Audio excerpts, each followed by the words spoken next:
Now, I just wanted to double check, how long did you want me to speak for? I can't remember the exact schedule. So was it like a Dhamma talk followed by Q&A? Yes, Ajahn, that's the plan. And we have an hour for both. So anytime. So 2 hours total? No, an hour for total for both, for Q&A as well as the Dhamma talk. So 30-minute talk, 30-minute Q&A? 30 Okay. to 40 minutes works, yes. Okay, very good. Okay. Namo tassa bhagavato arahato sama sambuddhassa. Namo tassa bhagavato arahato sama sambuddhassa. Namo tassa bhagavato arahato sama sambuddhassa. Buddhang dhammang sanghang namasami. So, and this is Toronto Buddhist group, is that yes, correct? Yes, Ajahn, we're in Toronto. Okay, very good. So welcome everybody to Abhayagiri, at least virtually. This is not a fake background behind me. This is a real background. I actually am up in the forest right now at what we call the ordination platform. And so, and of course, here right now on the West Coast, it's 8:06 a.m., May 22nd. And actually in the Vasa period, which is the summertime for us, we have morning and evening pujas up here on this platform. So it's quite wonderful actually to sit outside, and we're forest monks, so we like forests, we like sitting outside.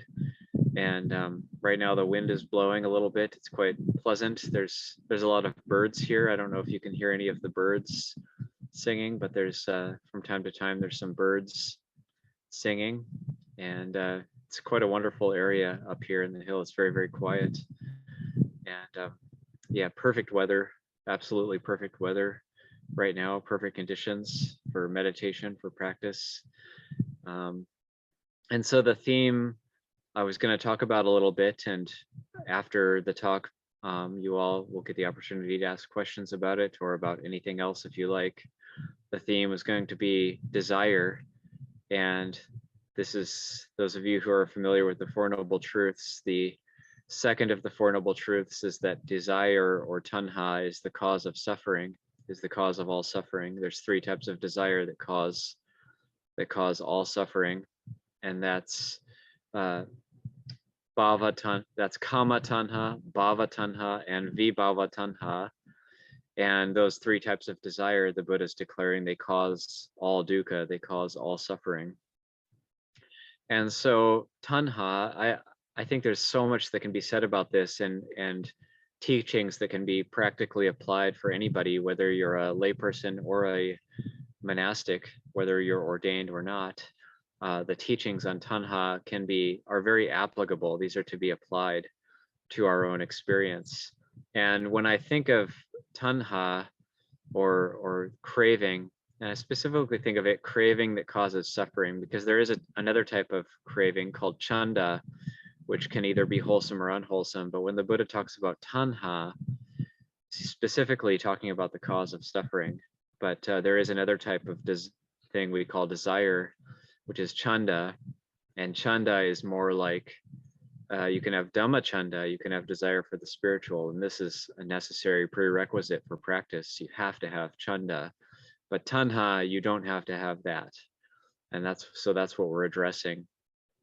And these different words, chanda and tanha, they have different feeling tones that go along with them. So chanda can also be unwholesome. You can have kama chanda, which is a drive for sensuality, or bhava chanda, which is a drive for becoming. But you can also have dhamma chanda, which is a desire to get the Dhamma. And so chanda has a feeling tone of drive for me. I think of it as it has like you're moving into something, you're moving forward. So that's chanda. Whereas tanha for me, I think of it as having like a drunken or an intoxicated quality to it, or an addicted quality to it. And so it's good to differentiate at the outset the difference between those two types of desire, those two types of craving. And so tanha, the craving that we really want to uproot, is there. You can see it as like a pressure. Perhaps you could see it as like a pressure in the mind, and we can do a thought experiment to try to understand what is tanha.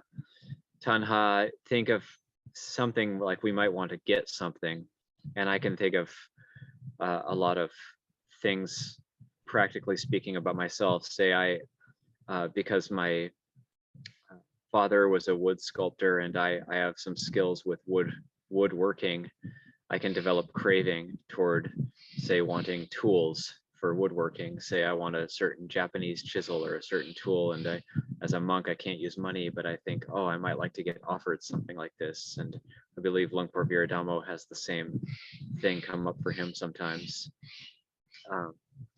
But so like I might have tanha, say, craving to get offered.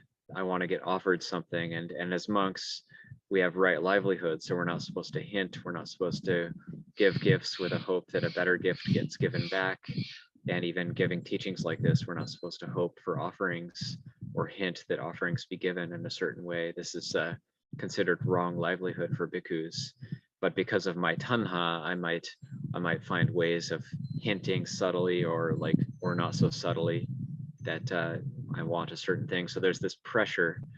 Tanha is putting pressure on the mind in order to get something I want. So we can think of tanha in that way. And then if I actually do get what I want, then the nature of tanha, it's a trickster. So tanha doesn't disappear, it just moves on to the next thing. So say I get the woodworking tool that I want, then there's perhaps a brief moment of gratification, then tanha is on to the next thing, because the nature of tanha is that it's never satisfied. So tanha can't, one of its qualities is that it won't go away when it's fulfilled. That's not how to make it go away. So that's the avijja, that's the delusion and the ignorance that's working on a very, very deep level in the mind, is that ignorance or delusion is telling us that when we fulfill our craving, then we'll be happy. When I get that, then I'll be happy. When I achieve that, then I'll be happy. When I have this thing I want, then I'll be happy. And so that's what delusion is telling us. But then we actually get what we want, and then it moves on to the next thing, because tanha, by its very nature, it's never satisfied. And if it could be satisfied, it wouldn't be tanha, it wouldn't be craving. Because so the delusion is that when I get what I want, then I'll be happy. And so the Buddha's having us address it in a completely different way. The Buddha's having us address tanha in the way of abandon that craving, the complete abandoning of that craving, and then the complete abandoning of that wanting.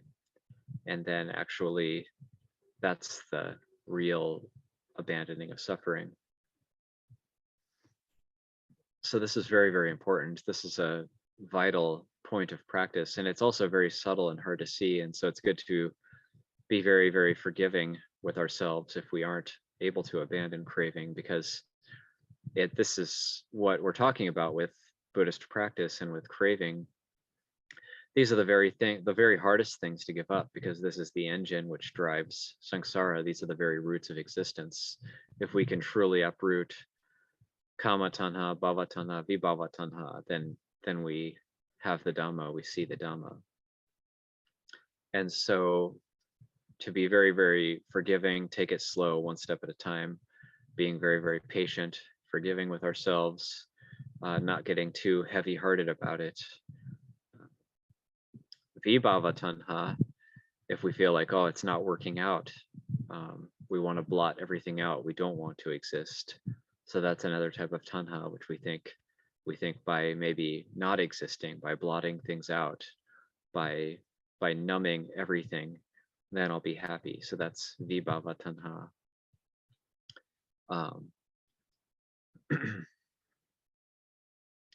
So when we feel a pressure on the mind to get what I want, we can think of that as tanha.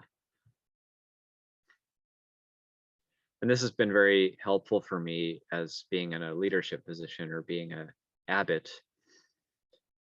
When I work with the board of directors, the Sangha Foundation, then say, as the abbot, it's up to me to let the Steward Foundation know, oh, what's the master plan for the monastery. I also work with Ajahn Chunda and Ajahn Tita Panyo, and they're like vice abbot. They're like vice abbots in the senior monk's office with me.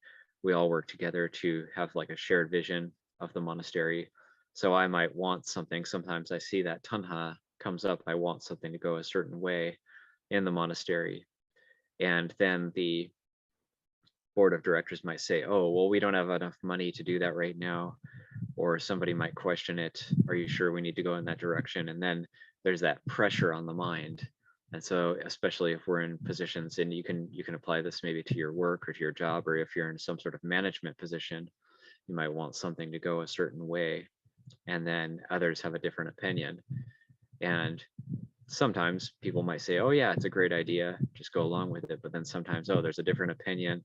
Maybe we see it this other different way. So the tanha gets called into question, and then the pressure in the mind gets highlighted. And that's a very important time. That's a very important opportunity for practice. So I could go two different ways in that type of a situation. I could say, no, I'm going to force my way. This is how I want it. I could give into the tanha. I could say, this is how I want it. Or I could say, question it, which would be the proper thing to do in terms of the practice. I could say, oh, I'm open to the way the others want it. And that's Dhamma. That's the kind of action the Buddha praised. So I could say, well, okay, I'll let go of the way I want it and maybe be open to the way the others want it. And that's practice. So that's how we actually call into question our own desires, our own cravings. And there's a sense of release. There's a sense of empowerment in that. If I can let go of what I want for the monastery or how I want to move forward, what I want to do in terms of a project, and it could be a kuti building project, or it could be some sort of project happening in the monastery, and I say I really want it to go that way, and then the board of directors questions it and says, are you sure you really want to go that way, Ajahn? I'm not sure about that. And so I let go of it. There's a sense of release. There's a sense of freedom in that letting go. And so being in a leadership position or a management position is a really ripe situation, a really prime location for being able to practice Dhamma in that way. Because we're here to let go of tanha. We're not here to build things. We're not here to do anything external. The core of the practice is to let go of tanha, to let go of craving. And we don't if we become monks, if we become monastics just to get what I want, just to follow tanha, then we're no different than non-monastics. And so when we come back to Dhamma, we come back to the core of the practice. What it's really about is not getting what I want, but it's about letting go of what I want, and therefore getting what is truly desirable, which is freedom from suffering. That's what's truly desirable. And when there is that tanha, there is that pressure on the mind, say for myself in a leadership position, it can also go the other way. I can want people that I'm teaching, junior monks, anagarikas, novices, I can want them to go a certain way. And Longpo Cha spoke about this. He said, when my students don't do what I want, I can become a hungry ghost. So Longpo Cha spoke about this. He said, I tell them what to do and they don't do it. So what do I do then? So when my students don't do what I want them to do, when they don't follow the instructions, or they don't agree, they say, Ajahn, that's not a good teaching. I don't agree with that. They say, you're giving me these instructions, but I disagree. I think it should be done differently. So I could go two different ways there. I could say, you don't know what the hell you're talking about. You're an anagarika. And I could say that. I would even probably be right. Or I could say, well, let's stop for a moment and consider and be open to what they're saying. Are they right or not? And maybe sometimes people come in new, they have a fresh perspective. Sometimes I could say, well, they could be my teacher temporarily, and that would be Dhamma. That would be letting go of craving. So I could say, well, this is a good opportunity for practice. And actually, it's in our Vinaya. I'm not supposed to say, what do you think you're talking about? You got some real issues you got to look into. Actually, it's a dukkata offense under the rule of disrespect for me even to regard a junior monastic or even a layperson in that way. Even if a layperson points something out to me, I'm supposed to thank them and be open to it and actually look into it and see, is it true or not? So according to our rules, we're not supposed to be disrespectful towards, even as a senior monk, I'm not supposed to be disrespectful towards junior monastics or even lay people. And we're supposed to actually respect everybody, even if they point something out to us that is completely mistaken, completely wrong. Still, we're supposed to be open to it and actually consider, is that really the case? And this comes back to the Longpo Cha teaching of, if somebody calls you a dog, just look behind you and see if you have a tail or not, and then you don't have to get upset with them because it's ridiculous. But we don't say like what you're saying is ridiculous. We actually are open to, okay, I'll look into that. So these rules, the discipline that we have, the precepts that we have, this also causes us to call into question our tanha and that pressure in the mind. And on a very deeper level, this is connected with atta. This is connected with the sense of self. And so, how dare they say that to me? I'm a senior monk. How dare they say that to me? And so I could think, well, that's atta talking. So if somebody criticizes me, that's a good opportunity for practice. If somebody criticizes me, that's a good opportunity for practice because I can see they're actually my teacher in that moment. I can see the atta, the sense of self, much more clearly. And that's a great blessing. It's not so easy to get to this point where you see every situation as a good opportunity for practice. It's actually quite difficult to reach that sense of maturity to come to the point where you say, well, whatever people say to me, this is a very good opportunity for practice. Or somebody might come to me with some sort of different view about something, about anything, and say, I might strongly disagree with them. How could you say that? How could you believe that? How could you think like that? I could say that to them, or I could say, well, okay, I hear what you're saying. I could actually listen and say, I hear you. I could be a listener and actually say, okay, well, I hear what you're saying and I'll look into it. And maybe it's true, maybe it's not. I have to look into this. I'm just going to hold it. I'm going to be open to it. So this is what the Dhamma practice is teaching us. So letting go of craving, letting go of tanha, and remembering that point that by its very nature, craving doesn't disappear by getting what it wants. Craving doesn't disappear by, and tanha in particular. So chanda is different. Chanda, in terms of Dhamma chanda, if we get what we're desirous of in terms of the peace and well-being of the Dhamma, the ease and well-being of the Dhamma, then that chanda can disappear, but that's of a different nature than tanha. So when we speak of tanha as the cause of suffering, we're speaking about this pressure in the mind that is impelling us to try to find ways to fulfill particularly selfish desires. If we're working to help others, that's going to be more in the realm of chanda. But if we're looking at unwholesome desires or selfish desires, then tanha is really, that's causing us quite a bit of suffering. Also, another way to see if it's tanha is actually to see if I don't get what I want. So using that thought experiment or that sense of contemplation. So I want this thing, and if I don't get that, do I suffer or not? Is there a sense of dissatisfaction in that? So tanha is actually creating discontent. in the heart. So there's a deep sense of things aren't right. I need to fix this. I need to become this. In its essence, tanha is telling us that things as they are currently right now, there's something not right. So bhava tanha is saying, I need to change somehow. I need to get better somehow. Kama tanha is saying, I need some sort of sense gratification in order to feel okay or to feel better. Vibhava tanha is saying, I need to end it all. I need to blot things out. I need to get rid of in order to make things better. I need to optimize my present situation.